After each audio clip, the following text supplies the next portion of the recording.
The towering crystal structures of what was known as New Manhattan pierced through the morning smog. Their surfaces reflected the faint rays of sunlight that managed to penetrate Earth's still recovering atmosphere. Standing at his apartment window, Logan Fletcher held a mug of coffee, observing the early morning traffic of hover cars weaving between the skyscraping buildings. It was, he thought, another typical day in the year roughly 20157. That is until a quiet knocking came at his door. He almost missed it, but when he opened the door he was met with what appeared to be a hologram. This tall, transparent figure had silver skin and eyes that resembled distant stars. Logan Fletcher, the being's voice resonated with an otherworldly timbre. "I am Ambassador Krell of the Galactic Council. May I come in?" Logan's coffee mug slipped from his grasp, shattering on the floor. In the 5 years since Earth had joined the Galactic Council, he had never seen an alien up close, let alone have one at his doorstep. Sure, come in," he said, stepping aside and grimacing at the coffee spreading around his feet. "Sorry about the mess." The ambassador glided into his modest apartment, somehow managing to appear regal despite the scattered laundry and half-eaten take-out containers that littered the space. "I bring news of great importance regarding your grandfather, Edward Fletcher." "My grandfather?" Logan frowned. "He disappeared on some crazy space expedition 20 years ago. Everyone assumed he was dead." "Not dead," said Krell, "at least not until recently." Krell produced a small crystal that projected a holographic document. "Your grandfather became a close friend and advisor to King Vorak of Intara, one of the most powerful kingdoms in the galaxy." Logan snorted. "Intara? The same ones who called Earth a primitive backwater populated by evolutionary mistakes?" Krell's expression remained neutral. "And now, due to your grandfather's influence, you have inherited a rather unique position in their royal court." "What position?" Logan asked, perplexed. "Guardian and future husband to the 4 princesses of Intara." Logan stared at the ambassador for a long moment before bursting into laughter. "Right, good joke. Did Mike put you up to this? The hologram effects are impressive." "This is no joke, Mr. Fletcher," Krell's voice grew sharp. "King Vorak is dead. His will explicitly names you as the guardian of his daughters and their intended consort.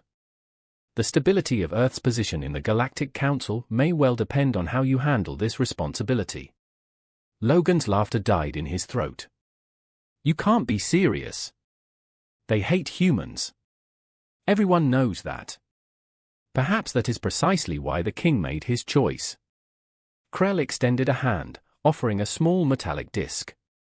"You have 1 hour to pack before we depart for Elantara. Choose wisely what you bring. You may not return to Earth for quite some time." Logan took the disc with numb fingers. "And if I refuse?" "Then Earth loses its strongest potential ally in the galaxy, and the princess's enemies will use your rejection to further paint humanity as unworthy of galactic citizenship." Krell moved toward the door. "1 hour, Mr. Fletcher. I suggest you spend less of it standing there and more of it packing." As the ambassador vanished through his doorway, Logan looked down at the disc in his hand. It pulsed with a soft blue light, like a heartbeat. "Well," he muttered to himself, "at least it's not another boring Tuesday."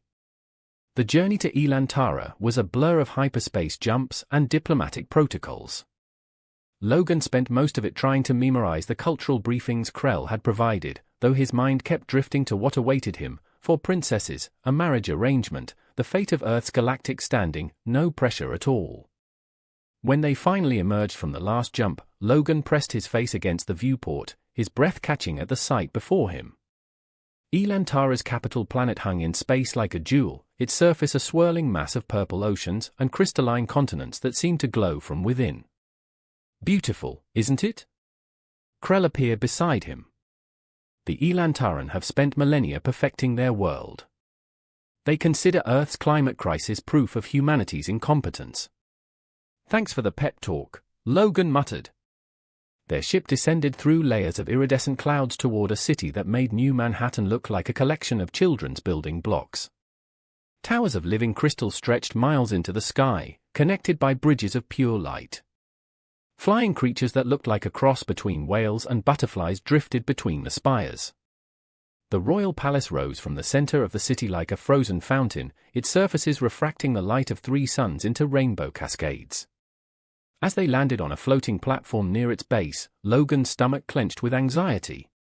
"Remember," Krell said as they disembarked, "bow from the waist when introduced, maintain eye contact but don't stare, and whatever you do, don't comment on their enhanced genetic lineage."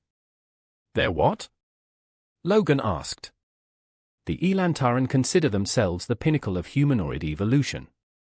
Any suggestion otherwise is considered deeply offensive. They were led through corridors that seemed to shift and breathe, the crystal walls pulsing with gentle light. Guards in armor that looked like liquid mercury watched their progress with expressions of barely concealed disdain. Finally, they reached a vast chamber whose ceiling opened to the violet sky. A group of figures stood on a raised dais at the far end, their silhouettes backlit by the streaming sunlight. "The royal princesses of Intara," announced a voice that seemed to come from all the walls themselves. Logan's first thought, as they turned to face him, was that the cultural briefings hadn't done them justice. They were tall, all over 6 feet, with an otherworldly grace that made them seem to float rather than walk. Their hair moved as if caught in a perpetual gentle breeze, despite the still air of the chamber. But it was their eyes that caught him off guard. The eldest princess, Aelnea, stepped forward. Her movements were precise, controlled, every gesture screaming royal breeding. Her porcelain skin seemed to glow from within, marking her as distinctly non-human despite her otherwise familiar appearance. "So," she said, her voice melodious but cold, "this is the primitive creature our father chose to rule us." Logan bit back his initial response and bowed. "Your Highness, I assure you, I have no intention of ruling anyone. I'm as surprised by this situation as you are." The second princess, Serena, tilted her head, her auburn hair catching the light like liquid copper. "What a quaint emotion. Tell me, do all humans wear such crude synthetic materials, or are you particularly underdressed?" Logan glanced down at his best suit, which suddenly felt about as sophisticated as a potato sack. "Oh, leave off the fashion criticism, Serena," said Xanthea, the third princess. She circled Logan like a predator sizing up prey, her platinum blonde hair creating a halo effect around her face. "I'm more interested in how this specimen managed to convince our father he was worthy of such an honor. Did your grandfather teach you some particularly impressive tricks?" Before Logan could respond, the youngest princess, Tieria, let out a musical laugh that somehow managed to sound like pure contempt. Her dark hair and olive skin contrasted sharply with her sister's lighter coloring. "Look at him, he can barely string 2 words together. This must be father's idea of a final joke, leaving us in the care of a stunted ape." Logan straightened his spine, deciding he'd had enough of playing the meek Earth ambassador.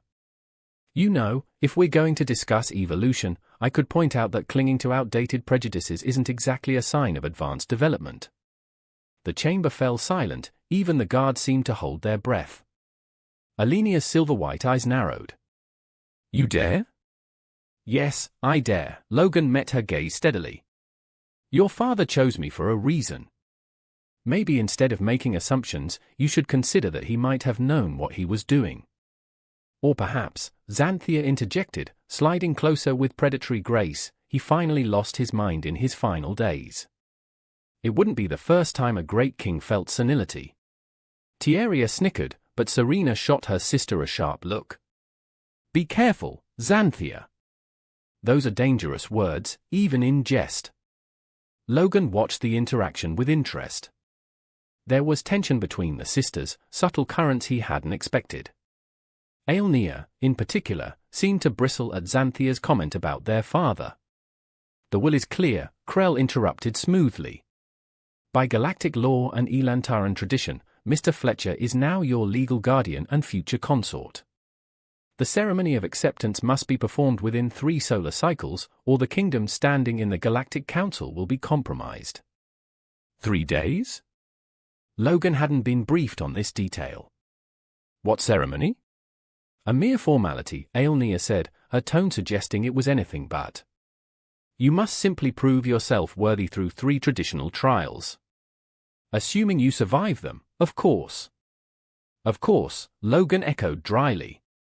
And I don't suppose anyone's going to tell me what these trials involve?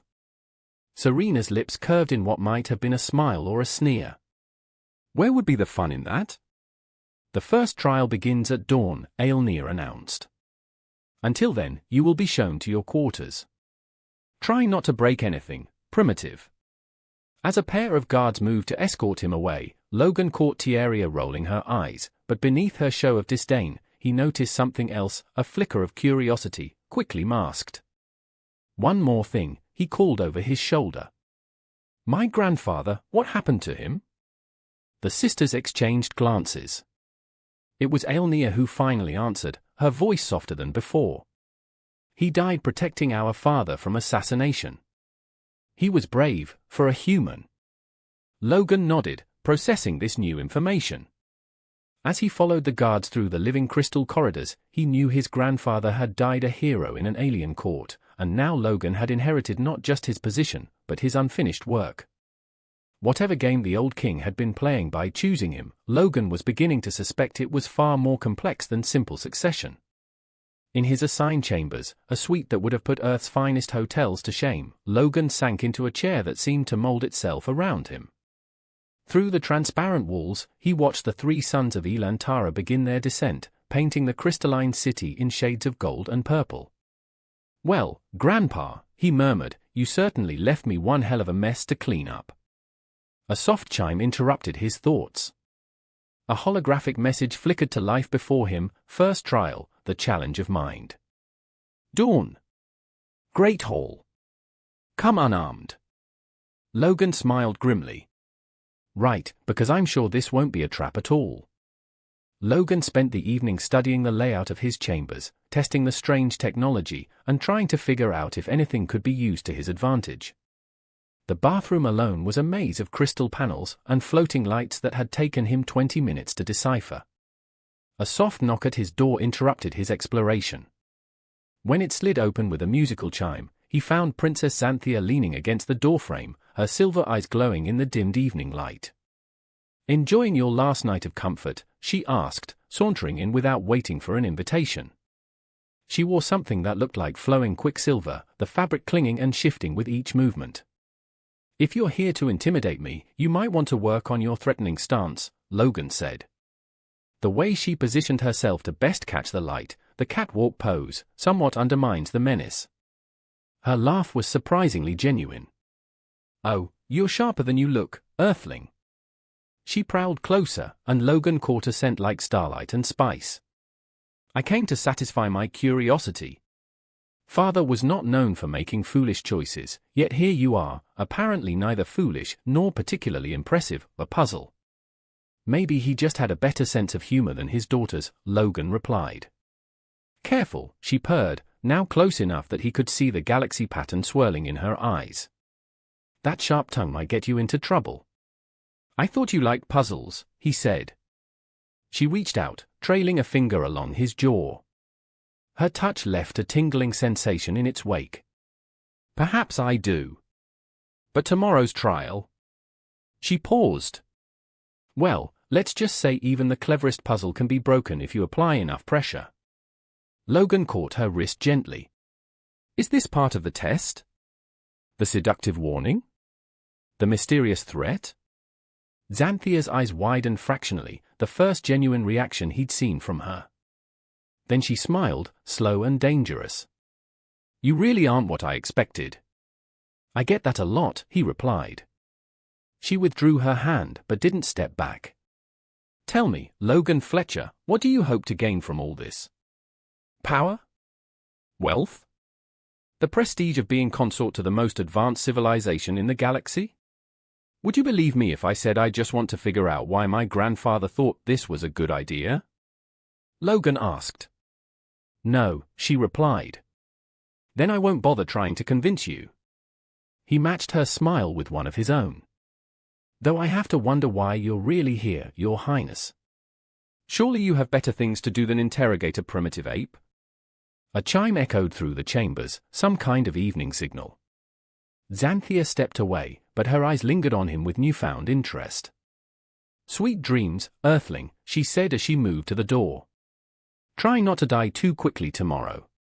You're proving far more entertaining than I anticipated. After she left, Logan let out a long breath. Well, he muttered to himself, that was either flirting or a death threat. Possibly both. He was about to return to his exploration when another knock came at the door. This time, it was Serena, clutching what appeared to be an ancient book. I thought you might want this, she said stiffly, thrusting the volume at him. It's a history of the trials. Father used to say knowledge was the best defense. Before Logan could thank her, she hurried away, leaving him holding a book that felt warm to the touch and smelled of stardust. The night was apparently full of surprises. Logan settled into a peculiar floating chair with the book Serena had brought. The pages seemed to shift and move under his fingers, the text rearranging itself into Earth standard. As he read, he was deep in a chapter about historical trial casualties when yet another knock interrupted him. This time, it was Tieria, the youngest princess, who practically stormed into his chamber. My sisters are idiots, she announced, pacing the room like a caged predator. Xanthia thinks she's being clever with her seduction games, and Serena's trying to ease her conscience with that dusty old book. Logan marked his place carefully. And you're here because? Because I want to make something clear. She spun to face him, her dark hair whipping around dramatically. I don't care what Father wrote in his will. I won't be bound to some backward planet's mail just because of tradition. Funny, I don't remember proposing, he said. Her eyes flashed. You think this is a joke?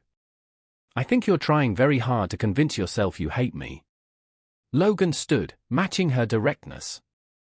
Want to tell me what's really bothering you? Tieria's step faltered for a moment. Her carefully maintained mask of disdain cracked, revealing something vulnerable underneath. Then, it snapped back into place. You'll fail tomorrow, she said, but her voice lacked its earlier venom. Everyone does. Father made sure the trials were impossible. Yet here you are, warning me, Logan countered. I'm not warning you, she snapped, but a flush crept up her neck. I'm gloating, in advance, of course. Of course. Logan moved closer, noting how she didn't step back. Just like you came here purely to insult me, not because you're curious about the human your father chose. They stood mere inches apart now. Tieria had to tilt her head down slightly to meet his gaze, but the height difference didn't seem to matter anymore. You're infuriating, she whispered. So I've been told. For a heartbeat, something electric crackled between them. Then Tieria seemed to remember herself. She backed away quickly, almost tripping over her elaborate robes. Just die with dignity tomorrow, Earthling. It's the least you can do. She fled before he could respond, leaving Logan to wonder if all his interactions with the princesses would be this dramatic. As if summoned by the thought, the door chimed one final time. Logan wasn't entirely surprised to find Aelnea, the eldest, standing there with perfect posture and an unreadable expression. My sisters have been in here, she stated, it wasn't a question. Word travels fast. The palace has eyes everywhere. She entered with measured steps, her presence somehow making the room feel both smaller and more formal. I should warn you that playing them against each other won't work. I'm not playing anyone, Logan said. They came to me, remember? Aelnea studied him with those unsettling silver eyes. You're different than I expected. I get that a lot too. Stop that, she gestured vaguely. That is stop what? Being, she gestured vaguely, disarming. It's inappropriate. Logan couldn't help but smile. Would you prefer if I cowered in fear, Your Highness? Yes, she said, but the corner of her mouth twitched. It would make this much simpler. And what exactly is this? Logan asked, watching as Aelnea moved to the window, her profile striking against the violet twilight sky. This situation. The trials. The will. She turned back to him, and for the first time, he saw the weight of responsibility in her bearing. You must understand, my father's death has left us vulnerable. The noble houses circle like vultures, and now we're meant to accept an earthling as our guardian. I didn't ask for this position, yet here you are." She moved closer, her presence commanding even in stillness. "Tell me truthfully, can you protect them? My sisters? Because if you can't, is that concern I hear, Your Highness? For the primitive earthling?" "For my kingdom," she corrected sharply, but her eyes betrayed her uncertainty. "The trials tomorrow, they are not just tests of worth. They're deadly serious. Our enemies will be watching, waiting for any sign of weakness." Logan closed the distance between them, noting how she tensed but didn't retreat. "Then maybe it's time to stop seeing me as an enemy and start considering me an ally."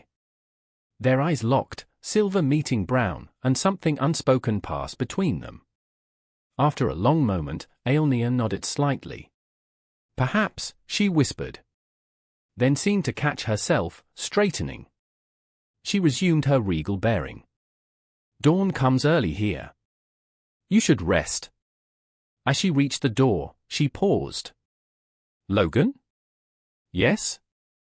"If you survive tomorrow, we should talk more about my father's real intentions." The door closed behind her with a musical chime, leaving Logan alone with his thoughts in the approaching dawn. Through his window, he could see all three suns beginning their slow rise, painting the crystal city in shades of gold and rose. In just a few hours, he would face the first trial. For princesses had visited him, each with their own agenda, their own mysteries. His grandfather had died protecting their father, and now Logan stood at the center of what was clearly a much larger game. "Well," he muttered, watching the alien sunrise, "at least it beats another boring day at the office." The final sun crested the horizon, its light catching the crystal towers and exploding in rainbow cascades. Somewhere in the palace, a bell began to toll, announcing the beginning of the trial day. Logan straightened his earth-made suit, smiled grimly at his reflection, and headed for the door. Whatever challenges awaited him, whatever political intrigue or deadly tests, he had a feeling his life had just become infinitely more interesting. And maybe, just maybe, that's exactly what his grandfather had intended all along. The great hall of trials loomed before Logan, its crystal walls stretching so high they seemed to pierce the violet morning sky. Guards lined the path, their armor reflecting the three suns' light in dazzling patterns. The four princesses waited at the far end, seated on floating thrones that hummed with energy. "The first trial begins," announced a disembodied voice. "The challenge of mind." Logan approached the center of the hall, where a single pedestal rose from the floor. On it sat what looked like a mercury sphere, its surface rippling with complex patterns. "The sphere of truth," Aelnea explained, her voice echoing. "It will test your mental defenses. In judgment, few survive its probing." "Comforting," Logan muttered. He reached for the sphere, but Xanthia's voice cut through the air. "Wait," she leaned forward, her eyes glinting. "Shouldn't we explain what happens if he fails?" Tieria smirked. "Where's the fun in that?" But Serena spoke up, her voice soft but clear. "The sphere can break minds, Earthman. Are you certain you wish to proceed?" Logan met each of their gazes in turn, noting the different expressions, Alenia's carefully masked concern, Xanthia's predatory interest, Tieria's forced disdain, and Serena's quiet apprehension. "Ladies," he said, grasping the sphere, "you really need to work on your pep talks." The moment his fingers touched the mercury surface, the world dissolved into light. He found himself floating in what seemed to be deep space, surrounded by stars and nebulae. For paths stretched before him, each leading to a different scene. The first showed Earth, but ravaged by war and destruction. A voice whispered, "Choose this path, and we grant Earth protection from all enemies." The second revealed the princesses in chains, their kingdom fallen. "Choose this path, and you'll rule Elantara alone, answering to no one." The third displayed infinite knowledge, secrets of the universe unfolding like flowers. "Choose this path, and you'll surpass even the Elantaran in wisdom." The fourth path showed nothing at all, just darkness. Logan smiled. "Nice try," he said to the void. "But there's a fifth option you're not showing me." The space around him shimmered. "Explain," demanded multiple voices. You're testing whether I'll sacrifice my principles for power, betray the princesses for Earth, choose knowledge over responsibility, or admit defeat. He crossed his arms. But my grandfather didn't die protecting the king just to have his grandson fail a simple loyalty test. The void rippled. Then what is your choice? I choose to make my own path, Logan stated, one where Earth and Intara prosper together, where the princesses rule as they should, and where knowledge is earned, not given. There was a long silence. Then, the space around him began to crack, light pouring through the fissures. Logan blinked, finding himself back in the great hall, the sphere in his hands having turned to crystal, clear as glass. Impossible, breathed one of the noble observers. He broke the pattern. Logan looked up to find all four princesses staring at him with varying degrees of shock. Xanthia was the first to recover, her lips curving into an appreciative smile. Well, well, she purred, perhaps we underestimated our little Earthman. Before anyone could respond further, an explosion rocked the great hall. Crystalline shards rained from the ceiling as smoke filled the chamber. Through the chaos, Logan caught glimpses of masked figures rappelling down from above, assassins. Alenia's voice cut through the confusion. She rose from her throne, energy crackling around her hands. Logan didn't hesitate. He sprinted toward the princesses, dodging energy blasts and falling debris. Xanthia had already engaged 2 attackers, her movements fluid and deadly. Tieria stood back to back with Serena, both wielding what looked like light blades. Your Highnesses! Logan called out. The sphere, it's a shield. He held up the crystal sphere, which was beginning to pulse with protective energy. Clever boy, Xanthia laughed, ducking under an assassin's blade.